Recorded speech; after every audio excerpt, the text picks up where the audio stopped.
Alors aujourd'hui, je suis à la BMI d'Épinal, entouré d'images, de livres et d'univers imaginaires. Et en même temps, on est à côté d'une expo, l'expo de Patrice Garcia. Est-ce que, Gilles, tu peux m'en dire un peu plus sur cette expo-là? C'est une expo qui a été montée en partenariat avec la BMI, puisque la BMI participe chaque année aux Imaginales, disons, en nous laissant la possibilité de faire une exposition. Et cette année, moi, j'ai souhaité que ce soit le travail de cet artiste, parce que Patrice Garcia, personne ne le connaît. Non. Et en fait, par contre, tout le monde connaît son travail, puisque c'est l'illustrateur qui est le créateur des univers de Luc Besson, depuis le 5e élément. Ils se sont rencontrés sur le 5e élément, où ils travaillaient en équipe. Et Patrice Garcia est resté avec lui, et aujourd'hui c'est son directeur artistique avec qui il collabore tout le temps sur à peu près tous les films de genre, enfin de l'imaginaire quoi en fait. Il a travaillé sur Dracula très récemment. On a toutes les images de Arthur et les Minimoys, donc ça touche vraiment tous les publics. Et le Valérian, qui est aussi en termes d'image un film magnifique. Et là, on est dans la partie à l'étage de la BMI qui est dédiée au travail de bande dessinée de Patrice, qui a commencé dans la bande dessinée, et il nous a fait le plaisir de nous prêter près de 75 originaux. Et c'est une exposition qu'on ne reverra nulle part ailleurs parce que ça a été énorme à monter. Et ces images sont gardées précieusement dans ces cartons d'habitude. Donc on a ça à Épinal alors. On Donc a ça à Épinal jusqu'à la fin du mois de juin. Ouais. Ok, super. Donc Gilles, tu as passé une grande partie de ta vie à créer des mondes, à faire rêver les autres et aujourd'hui à faire vivre l'un des plus grands festivals imaginaires en France, les Imaginales. Quand tu regardes tout ce parcours, qu'est-ce qui te vient à l'esprit? Le plaisir, surtout le plaisir. Ouais. J'ai eu la chance de pouvoir faire le métier dont je rêvais quand j'étais petit, puisque c'était illustrateur de couverture de livres et illustrateur en général. Et là, je te parle d'un temps où il n'y avait pas Internet, il n'y avait pas les portables, il n'y avait même pas de scan. Moi, je suis arrivé avec l'arrivée du Minitel et du fax, donc on est quand même bien loin. Mais quand j'étais gamin et que je lisais les romans de science-fiction, à savoir chez J'ai lu par exemple, ou Fleuve Noir, tous les poches qu'on pouvait trouver, c'était quand je refermais le livre, je voyais la couverture et ça m'éclatait le cerveau, quoi, parce qu'une histoire complètement folle, avec un dessin complètement fou, très coloré à l'époque, assez kitsch bien entendu. Mais je me demandais toujours, mais comment le dessinateur fait pourquoi il a fait tel vaisseau alors que moi j'ai lu le livre et que j'aurais pu faire autre chose, quoi. Mais j'avais 12-13 ans quand j'ai commencé à vraiment lire cette science-fiction-là. Et le premier bouquin, je crois que c'était même avant, puisque c'était À l'assaut de l'invisible de Van Vogt, en fait. Et je me rappelle juste l'anecdote, c'était que donc c'était bien avant la 6e, donc vraiment la petite école, où un copain en classe, à la cour de récré, nous sort 2 livres qu'il avait dû peut-être trouver ou voler, je ne sais pas, et il nous dit, tenez, prenez-les, quoi, enfin, choisissez. Et il y en avait un autre, l'autre c'était San Antonio, c'était la série San Antonio, à l'époque, toutes les couvertures étaient avec des finus, et moi je me rappelle donc avoir pris ce livre de science-fiction, et quand j'ai commencé à lire, je me suis dit, waouh, mais qu'est-ce que c'est que ce truc? Parce que j'avais jamais lu déjà un livre complet, parce qu'à l'époque, on était plus branché bande dessinée avec mon frère, les Strange, Marvel et Pif Gadget. Et quand on arrive dans cet univers, donc littérature, du coup, la littérature, elle laisse la place à l'imagination, c'est ça qui est beau aussi. Et je me rappelle très bien du choc quand je lisais ce bouquin où il était une question de monde futur, de troisième œil qui voyait dans un monde parallèle avec des mendiants qui mendiaient du sang dans les rues. Je me souviens de cette image très forte quand même pour un gamin. Et quand je referme le livre, je vois que c'est une couverture de Swedmac. Alors à l'époque, moi je croyais que Swedmac c'était une marque comme Chocopic, quoi, enfin on va savoir quoi. Et Wojtek Swedmac avait fait un visage de femme avec un troisième œil, une tête de chat, enfin une couverture complètement folle chez Press Pocket c'était. Et ce bouquin, je l'ai toujours, en fait. Je l'ai toujours 40 ans, enfin même 60 ans après, je l'ai toujours. Et en fait, c'est vraiment un bouquin qui m'a marqué. Et ensuite, j'étais devenu avide de ce type de littérature. Du coup, j'allais au marchand de journaux, chez le libraire, et essayer de voir quelles étaient les couvertures qui correspondaient, sans connaître du tout, hein. Puisque c'est comme ça que j'ai lu du Jimmy Gueux, par exemple. Jimmy Gueux, il produisait beaucoup à l'époque, il était français avec même un pseudo un peu américain, et il travaillait beaucoup sur les petits gris, sur les pyramides, sur tous les mystères aujourd'hui qu'on appellerait presque complotistes aujourd'hui.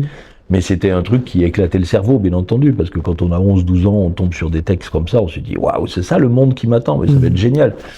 Et après, on s'aperçoit que c'est que en littérature, donc du coup, on reste accro au livre, forcément, quoi. Pourquoi avoir accepté cette aventure des Imaginales? Alors moi, les Imaginales, c'est une belle et grande aventure depuis très longtemps, puisqu'en fait, Stéphanie Nico, donc l'ancienne directrice littéraire du festival, on se connaît depuis à peu près 1992, donc bien avant la création du festival. Elle m'avait fait l'honneur de m'inviter à Nancy. Moi, à l'époque, j'habitais encore à Paris. Elle m'avait fait l'honneur de m'inviter à Nancy au tout début de ma carrière, en fait, pour faire une exposition. Et des originaux comme on a ici. J'avais fait quelques couvertures, j'avais dû faire une dizaine de couvertures, hein, donc c'était 91, 92 par là. Et moi je me rappelle, j'avais des cheveux à l'époque, j'étais beaucoup plus jeune, mais surtout j'étais hyper content d'être accepté dans ce milieu-là, puisque on dessine, on ne sait pas ce que ça va faire, quoi, en fait. Et puis le dessin, c'est un métier solitaire. Et là, je rencontrais des gens qui parlaient la même culture, qui avaient la même appétence, le même goût pour cette littérature. Et donc, voilà, je commence à travailler avec elle. On fait des couvertures ensemble, hein, puisqu'elle avait créé la revue Galaxy. Et moi, j'avais fait les premiers titres, les premières couvertures de cette revue. Je les ai illustrées. Et donc on était vraiment devenu une relation professionnelle assez serrée. Et quand elle a créé le Festival des Imaginales avec Bernard Wyss, à qui je rends hommage, puisque il travaille toujours à Épinal aujourd'hui, enfin il mérite sa retraite, mais il vit toujours à Épinal. Et en fait, avec Bernard, ils ont créé ce festival. Elle m'a invité dès la première année pour faire partie de l'aventure. Et qui c'est Bernard Bernard Wyss était l'ancien directeur de la culture en fait d'Épinal, qui à l'époque, il y a 25 ans, a créé le festival avec Stéphanie Nico. Et donc Stéphanie m'appelle en me disant on crée un festival, on aimerait bien que tu viennes. Mais moi j'étais tout jeune, tout content. Et à l'époque, on avait monté une association avec des copains illustrateurs.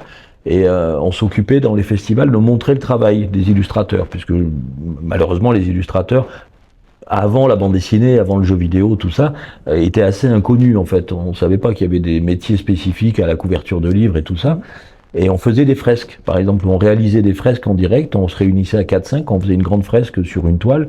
Et donc on avait fait ça ici en fait. On a commencé à monter des fresques ici. Et ensuite on les offrait au collège, au lycée. Il y avait des partenariats dont le festival profitait, quoi, en fait. Mais c'était une grosse kermesse, quoi, en fait, à l'époque, le festival. Chacun y amenait un petit peu ce qu'il voulait. Il y avait que la bulle du livre, vaguement un Magic Mirror où il y avait des conférences, mais pas plus que ça, en fait. Et là, 25 ans après, c'est devenu une énorme machine. Et moi, quand donc j'ai appris il y a 4 ans que Stéphanie arrêtait, alors dans les circonstances que l'on connaît, mais j'ai pensé au festival avant tout. Pour moi, la priorité, c'était le festival, puisque de toute façon, il était hors de question que ça s'arrête. Et il était hors de question de perdre l'identité, même si, bien entendu, j'ai apporté des choses nouvelles, et puis il y a une équipe derrière, mais il était hors de question de le laisser partir sans réagir, quoi, en fait.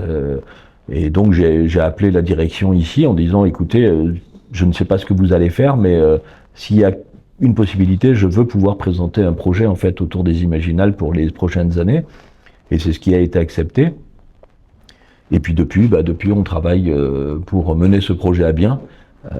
Et je pense que ce festival, il va grossir encore, de toute façon, bien entendu. Ouais. Qu'est-ce que ça représente pour toi Parce que ça a l'air vraiment, vraiment important, les Imaginales, pour toi. Qu'est-ce que ça représente vraiment, réellement? En fait, déjà, c'est un lieu vraiment de liberté, en fait. Et ça, aujourd'hui, quand même, autant il y a 25 ans, j'en voyais pas trop l'importance de ce point de vue-là, parce que on est jeune, on a l'impression qu'on est dans un monde libre. Là aujourd'hui, je commence à comprendre que les espaces de liberté où on peut se réunir pour parler de sujets en public, même des sujets un petit peu qui grattent un peu, hein, c'est pas grave, y en a de moins en moins quand même en fait. Et donc de ce point de vue-là, c'est important dans le temps présent et puis si possible dans le temps futur pour nous montrer un petit peu, parce qu'à force de discuter, on peut essayer de voir comment on pourrait ensemble travailler ou se mettre d'accord pour que le monde d'après il soit un peu mieux. Donc c'est déjà un espace de liberté, et ça, rien que ça, on doit remercier. Mais c'est aussi, moi par rapport bien sûr à ma jeunesse, parce que comme je dis, quand je suis arrivé aux Imaginales, j'étais tout jeune, tout content. Moi j'ai envie que ça continue, ça, qu'il y ait encore plein de jeunes tout contents qui viennent en disant « Ah monsieur, les Imaginales c'est génial ». Et c'est ça l'idée, c'est de garder cette pépite. Il y a d'autres festivals en France, mais les Imaginales, il est unique par rapport à disons à son aspect village coloré, bigarré, comme ça, où tout le monde vient y trouver un peu sa liberté. Et je trouve que ça, c'est vraiment à conserver, quoi, en fait, quelles que soient les intentions, quelles que soient les idées des uns et des autres. Je dis pas que je détiens entièrement l'âme des Imaginales, mais aujourd'hui, moi, j'en ai une vision claire et nette, globale, en fait. Hein, c'est pour ça que je suis pas directeur littéraire, mais directeur artistique, c'est-à-dire que je suis censé m'occuper de tout, ou au moins fourrer mon nez partout, quoi, je dirais. Si quelqu'un ne connaît absolument pas les Imaginales, qu'est-ce que tu lui dirais pour lui donner envie de venir? Déjà, viendez, hein. Déjà de venir voir sur place. Parce que quand on vient sur place, en fait, hein, puisque le cœur du festival, ça reste le livre, même s'il y a beaucoup d'activités autour, hein, il y a beaucoup de reconstitutions historiques, il y a le pôle histoire, il y a beaucoup de débats, il y a beaucoup de rencontres, mais le cœur du livre, le cœur du festival reste le livre. Et quand on a un livre en main et qu'on a pu échanger avec l'auteur, le livre on le lit en fait. Quand on part avec un bouquin dédicacé, que ce soit pour sa fille, que ce soit pour son enfant, que ce soit pour sa sœur, son cousin, sa grand-mère, le livre, on va le lire. On sait qu'il va pas rester pourrir dans une bibliothèque ou prendre la poussière sous une armoire.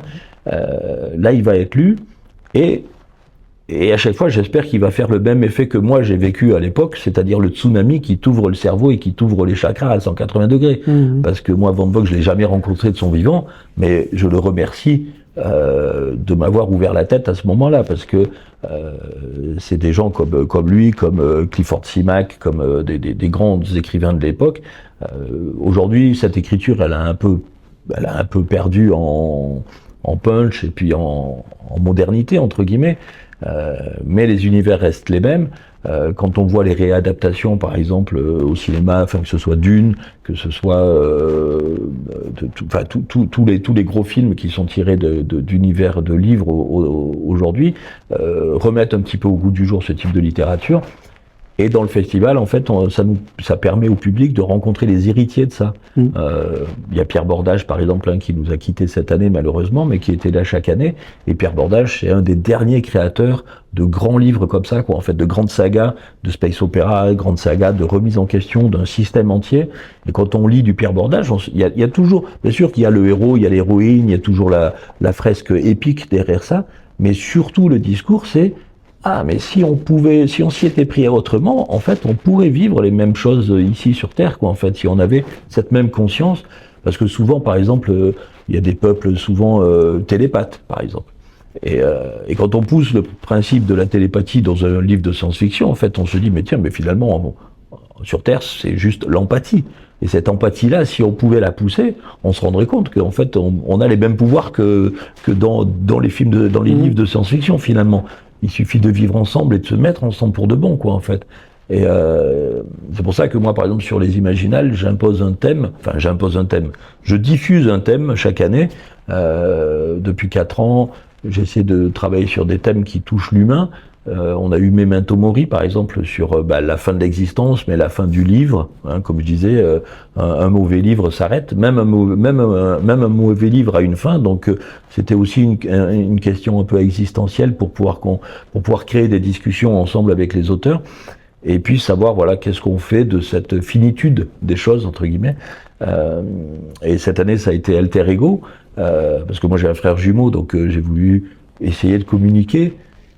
Qu'est-ce que moi je pouvais ressentir et du coup échanger avec les autres, écouter, poser le sujet comme ça au milieu de la table et puis voir qu'est-ce que les écrivains et qu'est-ce que les autrices, les auteurs pouvaient en faire quand on se pose la question de l'autre. parce que c'était ça l'idée en fait, c'était poser la question de l'autre. Mais moi je sais qu'on parle pas de la même chose, puisque moi le mien d'autre il était déjà là quoi en fait. Donc et des deux je ne sais pas lequel est l'autre de l'un. Donc ça c'est assez amusant comme questionnement. Alors que quand on est enfant unique ou même quand on a un frère et une sœur, je dirais pas que c'est pas pareil, j'en sais rien, mais parce que justement j'en sais rien, c'est ça la question. C'est donc échangeons ensemble, puisque on va s'enrichir mutuellement de notre expérience quoi. Quand tu te présentes aujourd'hui, qui est Gilles Francescano, si je dis bien? Gilles Francescano, ouais. Ben, je suis avant tout illustrateur en fait. Moi je revendique le fait d'être illustrateur.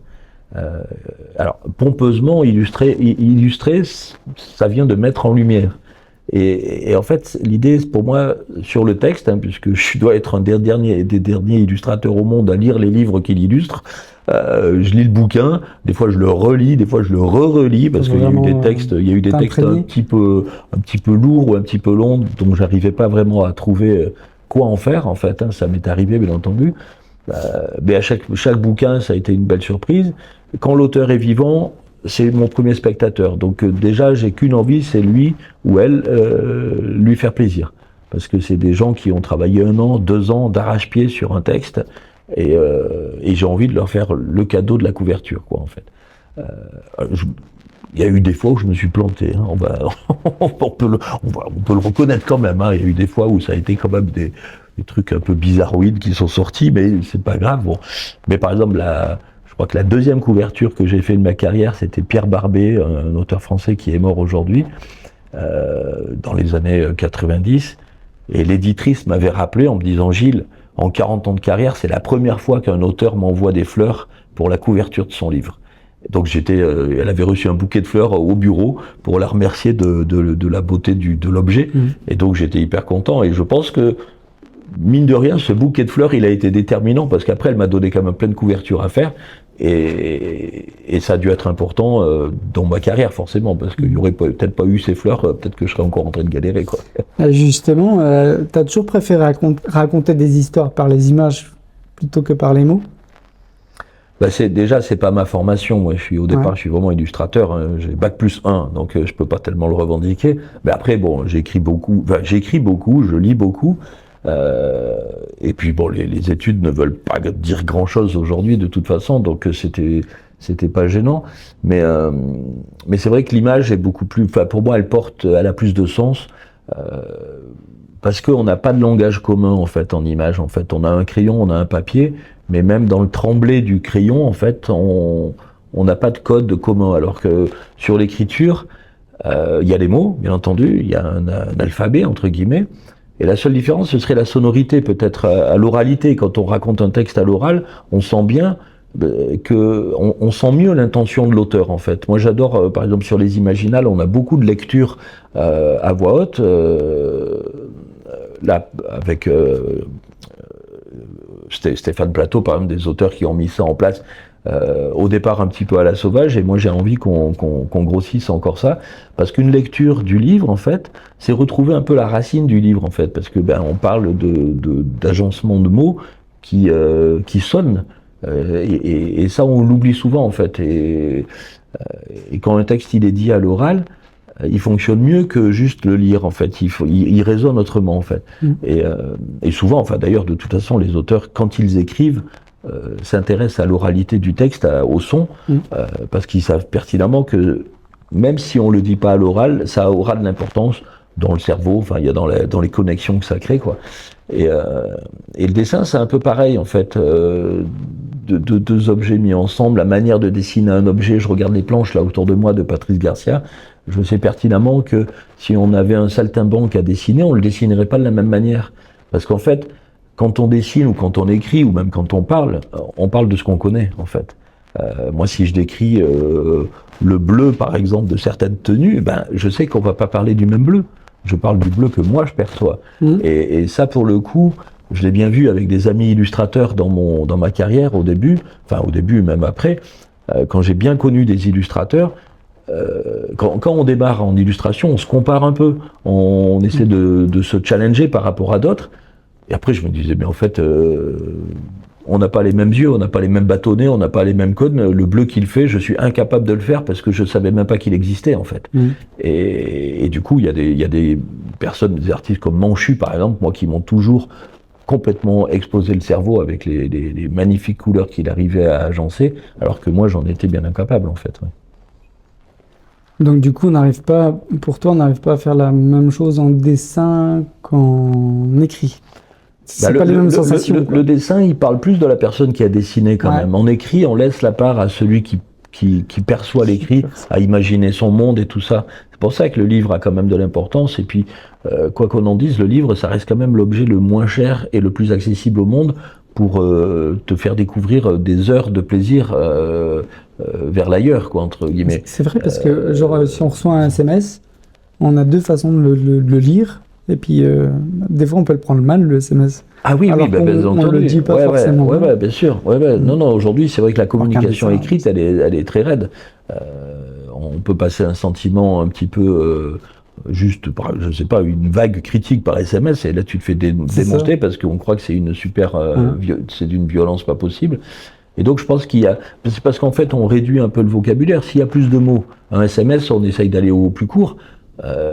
Si on a plus de mots, on peut dire écoute, j'étais pas bien ce matin, tu m'as appelé, on était un peu chafouin. Si je commence à faire ça, c'est un roman, quoi. C'est plus un SMS. C'est ça. Et donc, en raccourcissant, ça devient, les rapports sont plus violents. Et je trouve que justement, ça vaut le coup de remettre de la rondeur, de remettre du temps, en fait, parce que quand même, on a beau dire, c'est le temps le plus important, en fait. C'est le seul truc qu'on peut pas. Qu'on peut donner, mais qu'on peut pas rattraper, quoi. Avec toutes ces années, qu'est-ce qui te passionne encore?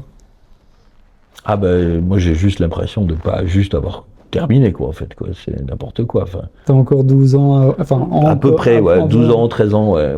Avec ton premier. Alors pas, c'est un peu une position quand on dit ça, mais n'empêche que moi j'ai eu des amis qui m'ont dit j'ai fait mon grand œuvre.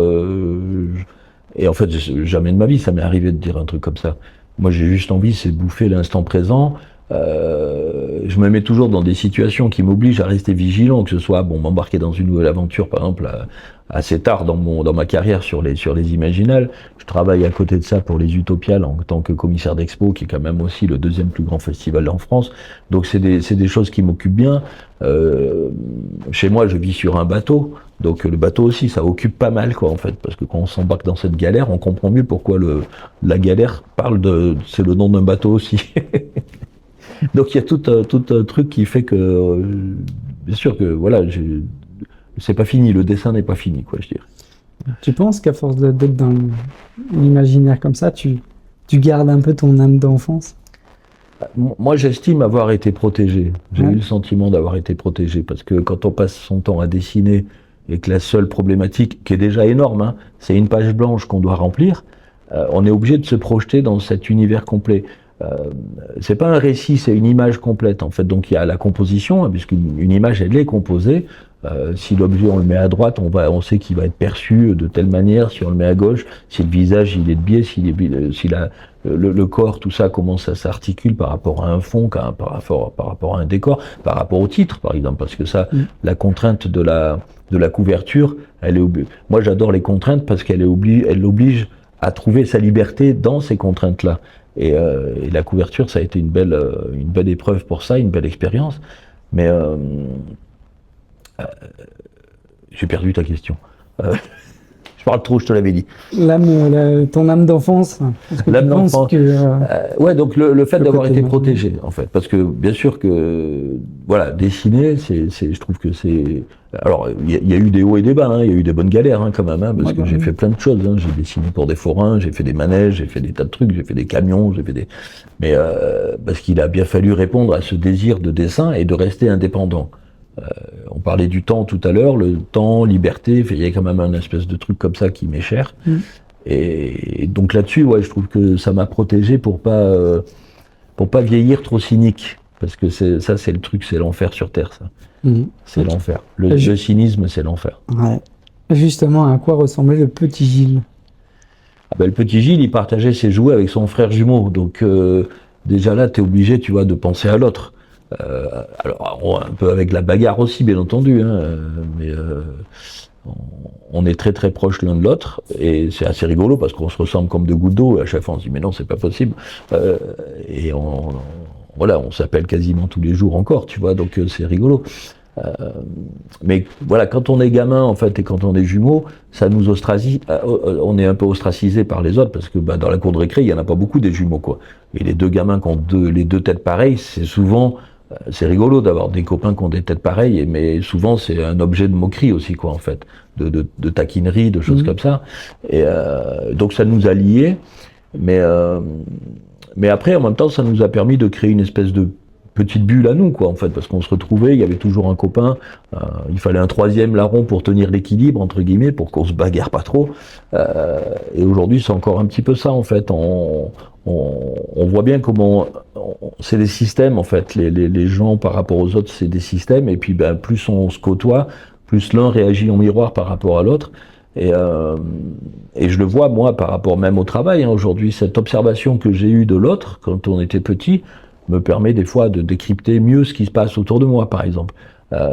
Et lorsqu'on travaille sur une grosse machine comme les Imaginales, on est obligé de tenir compte des équipes, par exemple. On n'a pas du tout le même quotidien avec les gens avec qui je travaille, puisque il y a des personnes qui sont dans des bureaux toute la journée, qui ont d'autres contraintes. Moi, j'arrive, j'ai presque la part facile, même si elle n'est pas facile, parce qu'il faut bien entendu trouver des auteurs, il faut trouver des autrices, il faut trouver des expos, il faut les envisager presque plusieurs années à l'avance. Là, par exemple, on n'en a pas encore parlé, on se rappelle des Imaginales 2026, mais j'ai déjà le thème, j'ai déjà contacté le dessinateur 2027, mais on n'en a pas encore parlé, donc j'en parle pas, puisque ça n'a pas lieu d'être pour l'instant. Mais tout ça, c'est comme une image, quoi, en fait. On la construit petit à petit, on la projette, et je crois que le monde, en fait, est une image, en fait. On y met un peu les éléments qu'on a envie d'y apporter. Donc le petit Gilles, c'était pas le petit Gilles, c'était petit Gilles et son frère. Le petit Gilles et Thierry, ouais, c'était Gilles et Thierry, ouais. C'était tout le temps Thierry et Gilles, Gilles et Thierry tout le temps. C'était ce binôme-là, ouais. C'était ce binôme-là. J'ai une et question. Il dessine d'ailleurs, mon frère. Il dessine aussi? Ouais, bien sûr, il a fait les Beaux-Arts de Paris, les Beaux-Arts de Berlin, il est prof à Nice. Il dessine bien mieux que moi d'ailleurs. Les deux. Ouais, on est resté dans. Notre plaisir, c'était l'un sur le bureau de l'autre en train de dessiner, quoi. En fait, donc c'est resté. C'est pour ça que là-dessus, bien sûr, que ça a été protégé, parce que quand je me mets à ma table à dessin, j'ai la même position, c'est-à-dire je suis voûté, pas possible, parce que c'est depuis que j'ai 12 ans que je suis voûté sur une table à dessin. Et je retrouve le même crayon, la même odeur de la mine, tout ça, quoi. Mais bon. On en a parlé un petit peu tout à l'heure, mais je pense que... Est-ce qu'il y a une personne qui a changé ta trajectoire? Il y en a plein. Il y en a plein? Ouais, il y en a plein. On va parler de... Il y en a plein. En tant que peintre, je dirais la figure un peu, c'était Hans-Rudi Giger, par exemple, le créateur d'Alien. Ouais. Parce que moi, je découvre... je dessinais, mais je découvre une technique de dessin un petit peu avant mes 18 ans. Des amis se cotisent et nous offrent un aérographe. Un aérographe, c'est un petit pistolet à peinture avec lequel on peint les camions, les voitures, les choses comme ça, et c'est une projection d'air, quoi, en fait. Et en parallèle, je tombe sur des bouquins de Hans-Rudi Giger qui travaillaient avec ça, donc forcément, ça m'a éclairé, et je me suis dit, tiens, je vais commencer à travailler dans sa même technique, en fait. Et puis, lui, il m'a ouvert la tête, je dirais, par rapport à des images un peu noires, un peu fantastiques, et en même temps que les textes eux-mêmes qui résonnaient sur du Lovecraft, sur du Clifford Simak, sur des auteurs comme ça que je découvrais en même temps à l'époque. Et puis après, dans le monde réel, en fait, il y a eu des illustrateurs. En fait, le premier illustrateur que j'ai rencontré dans le monde réel, du coup, parce que moi je savais même pas que c'était un métier au départ. Je disais, j'aimerais bien être illustrateur, mais où ça existe comment, ils sont où, ils ont deux bras, ils ont deux jambes, je ne sais pas. Et c'est un gars qui s'appelle Alain Roland, avec 2 L, et qui était peintre animalier à Lyon, en fait. Et lui, je le rencontre sur un salon de démonstration d'art graphique, en fait, et je me rappelle, je lui amène mes petites photos en disant, moi, voilà ce que je fais. Puis il me dit, si tu fais ça, si tu veux, je te prends un mois en stage à la maison. Et ça a été la fin de mes études, en fait. J'ai fait 1 mois chez lui, et après je suis parti à Paris pour essayer de travailler, en fait, parce que je voulais faire plus que ça, quoi, en fait. Et c'est un gars qui peint toujours. Après, voilà, il y a eu des amis, il y a eu des gens dans le milieu, en fait. Au niveau littérature, c'est Heyerdahl, l'auteur Heyerdahl. On s'est rencontrés quand on a démarré tous les deux, en fait. Je parlais de l'éditrice tout à l'heure, Nicole Ibert, du Fleuve Noir, qui avait reçu ses fleurs. Et quatrième bouquin qu'elle me commande, elle m'appelle en me disant Gilles, j'ai un livre pour vous, ça s'appelle La Bohème est livrée, et c'est en 4 tomes. Et donc, moi j'avais juste sauté de joie sur le fait que ce soit 4 tomes, parce que ça voulait dire 4 couvertures pour un seul livre. Donc j'étais hyper content. Et c'était à Heyerdahl. Et à Heyerdahl, c'est devenu un ami très très vite, parce que j'avais 23 ans quand on s'est rencontrés. Et bon, maintenant il est mort, mais on est resté 40 ans amis, quoi. Et enfin, je suis encore ami avec lui, quel que soit l'endroit où il est. Si tu pouvais revenir voir le petit Gilles, tu lui dirais quoi? Je lui dirais des fois de se permettre d'être moins gentil, des fois. Parce que bon, des fois ça m'a fait perdre un peu de temps. Parce que tu donnes à l'autre toujours la possibilité de se rattraper, et puis des fois c'est pas possible en fait. Malheureusement, je dis pas de condamner les gens, mais des fois par exemple, dans cette position de gentil on m'a parlé souvent, c'était pas un reproche, mais des fois tu sais pas comment on te le dit, quoi, en fait. En fait, des fois on te prête des mauvaises intentions alors que c'est l'autre qui a les mauvaises intentions. Ça m'est arrivé il y a pas très longtemps, et je me suis dit mais c'est bizarre en fait. Il a cru que j'allais faire ça, alors que moi ça m'était même pas passé par l'esprit, quoi, en fait. Et il l'a fait, en fait, croyant que moi j'allais le faire. Et t'es là, tu te dis, mais en fait, si c'est un truc pourri, pourquoi tu l'as fait, quoi? Donc, il y a eu plein de moments comme ça dans ma vie où le fait de laisser un peu le pouvoir à l'autre, par gentillesse, parce que moi, ça m'intéressait pas. Moi, je voulais juste être dessinateur, tu sais, donc je voulais juste être illustrateur. Comme j'ai dit il y a pas très longtemps, mes parents sont morts, mais ma mère était contente, même si elle a jamais lu un des livres que j'ai illustrés, elle était contente de montrer les couvertures que je faisais aux gens qui passaient à la maison, et moi, c'était juste mon plaisir, en fait. À partir de là, j'ai des enfants, j'ai envie qu'ils soient heureux et qu'ils soient confiants en eux, qu'ils soient contents d'eux, mais je leur laisse la même liberté qu'on m'a laissé à moi, parce que si j'avais pas eu cette liberté, jamais de ma vie j'aurais été dessinateur. J'étais pas du tout dans un milieu cultivé ou culturel, donc je suis bien loin du champ de ma famille, en fait. Mais c'est grâce à mes parents qui m'ont laissé cette liberté, donc j'ai envie de laisser cette liberté.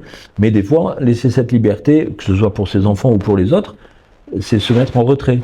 Et c'est là que je dis des fois, quand tu es trop en retrait, on te tape dessus sans que tu saches pourquoi. Alors voilà, c'est juste ça que j'aurais dit à mon petit Gilles en me disant, dans la cour de récré, défends-toi un peu plus, peut-être ça va t'apprendre un peu plus. Mais voilà, sinon tout va bien. D'accord.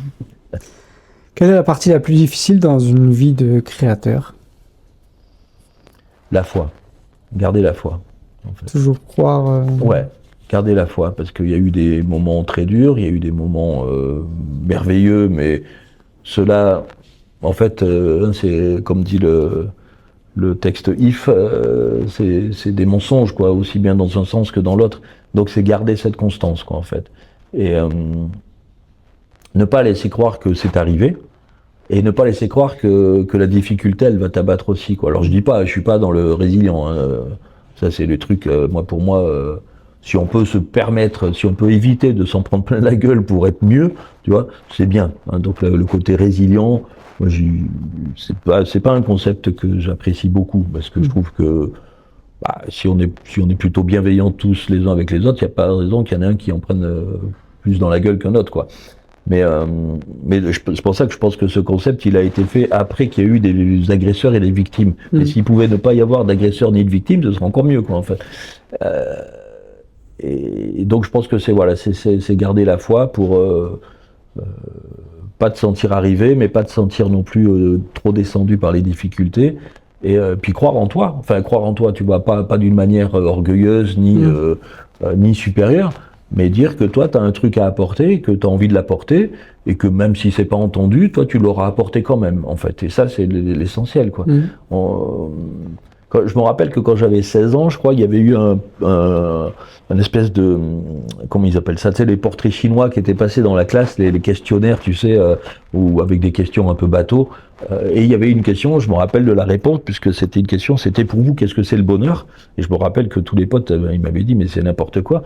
Et j'avais répondu, j'avais 16 ans, donc normalement, j'avais dit, c'était 4 murs sans fenêtre. Donc ça faisait flipper, quoi. La copine à l'époque, je me souviens, elle m'avait dit, mais c'est n'importe quoi ton histoire.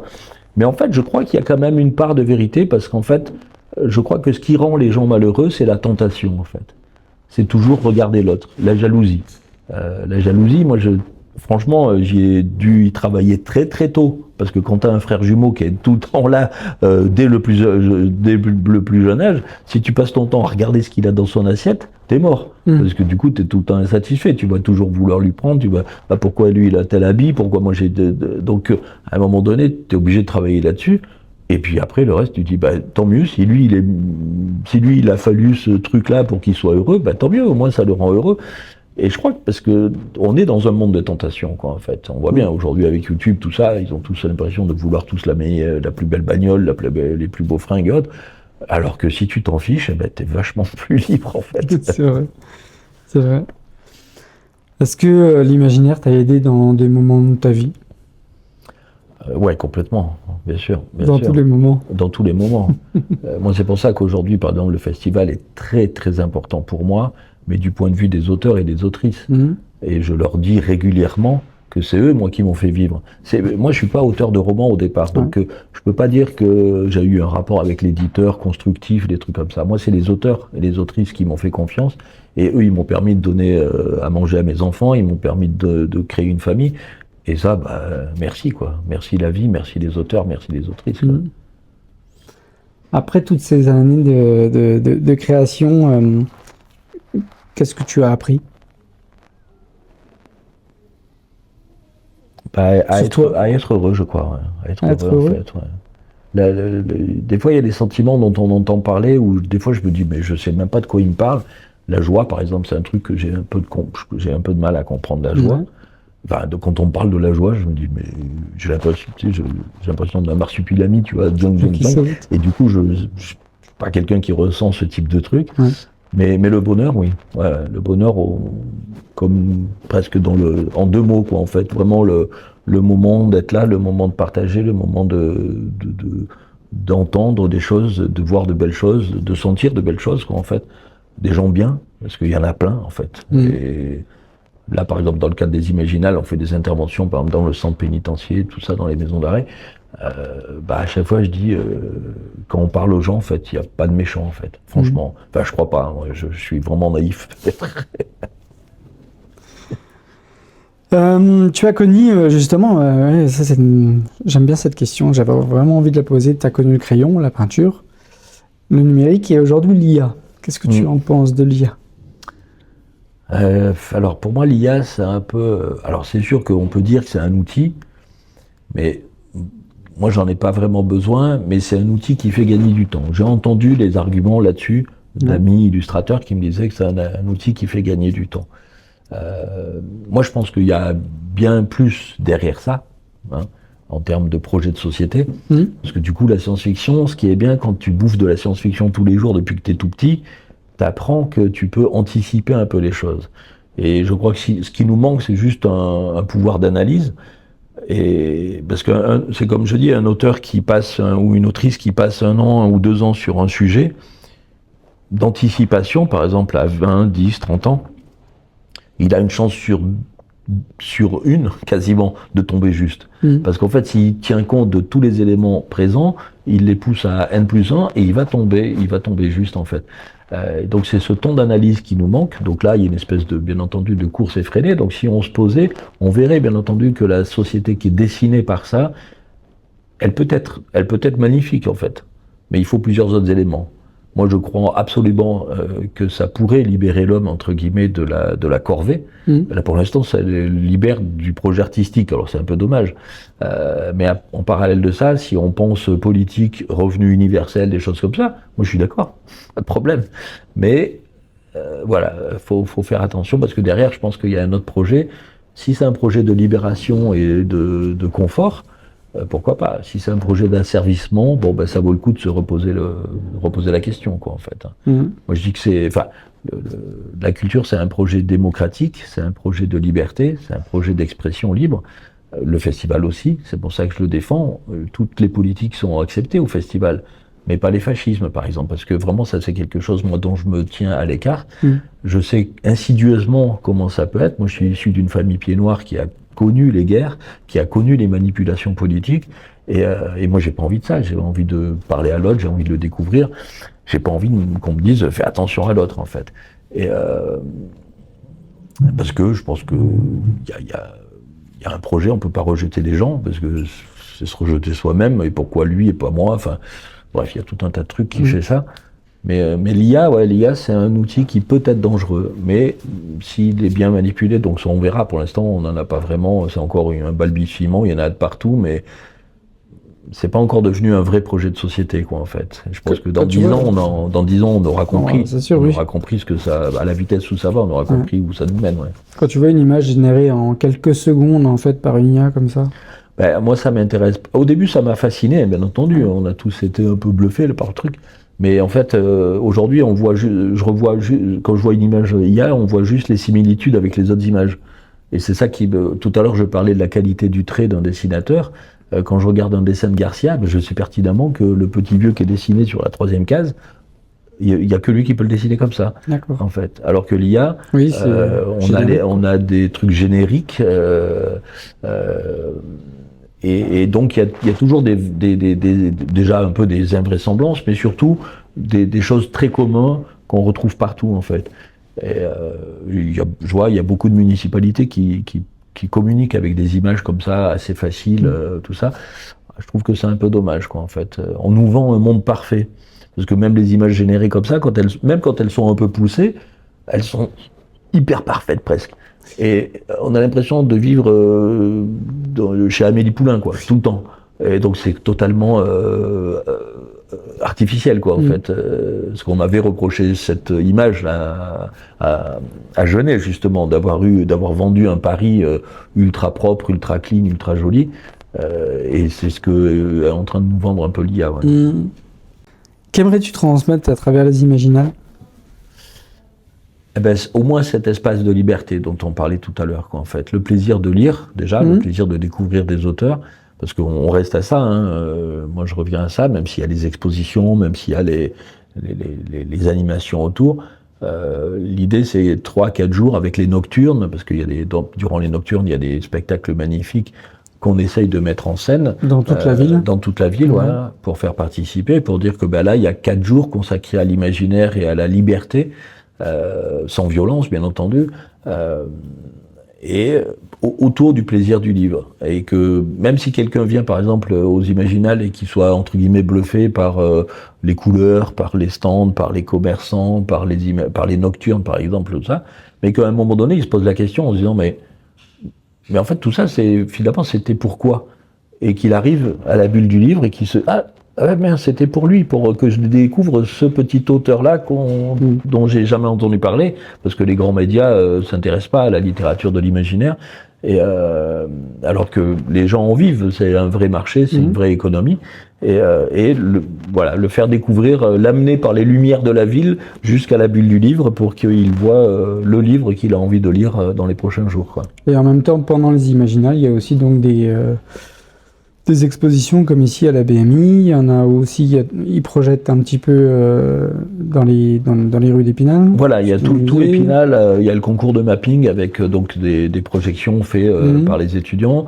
Il y a des spectacles qui ont été commandés par la ville dans le cadre des Imaginales sur le thème, souvent, Alter Ego, par exemple, ça fait plusieurs années maintenant, il y a la compagnie Ultreya qui travaille avec Laureline Fauti, qui fait une réponse au thème, en fait, avec du mapping, avec des objets connectés, avec de la danse, et ça, c'est une vraie création artistique. Il y a des concerts aussi, il y a Seine-Vosges qui fait sa programmation, il y a les ATP, donc le théâtre populaire d'Épinal, qui commence sa saison et du coup qui fait un événement des Imaginales hors les murs, puisque le premier spectacle en septembre des ATP est dédié aux Imaginales, donc c'est souvent une pièce de théâtre un peu en lien avec des trucs bizarres, quoi, forcément.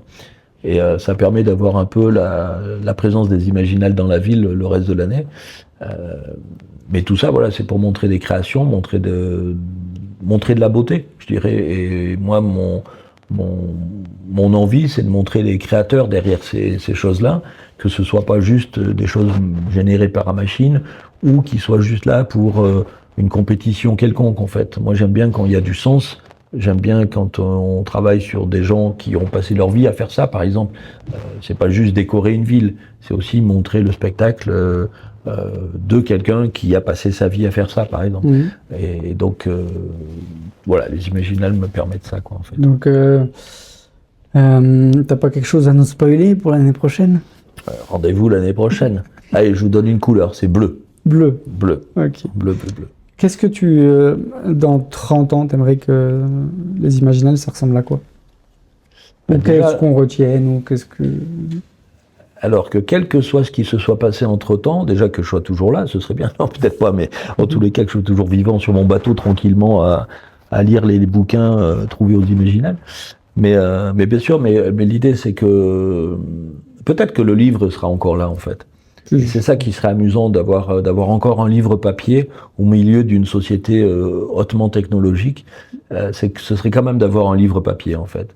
Et une espèce de, ce serait un voyage temporel quoi en fait. Ce serait la machine à remonter le temps, le livre en question, parce que quand tu tombes sur un livre des années 60, des années 70, il te parle d'une société qui est plus celle-là d'aujourd'hui. Donc c'est Stephen King qui disait que le livre c'était une machine à remonter le temps et à voyager dans le temps, parce que lui quand il écrivait au moment présent, il savait pertinemment qu'il écrivait pour des lecteurs qui allaient le lire 30 ans après. Ouais. Et que lui, dans sa tête, le voyage, il était déjà fait, quoi, en fait. Du coup, tu voudrais qu'on retienne quoi, alors? Des Imaginales? Bah, qu'on continue à faire un beau voyage tous ensemble, en fait, ouais. Chaque fois, reprendre un petit peu, refaire un... Ouais, Mmh. garder un beau... C'est un beau voyage, beau ça projet. reste un beau voyage.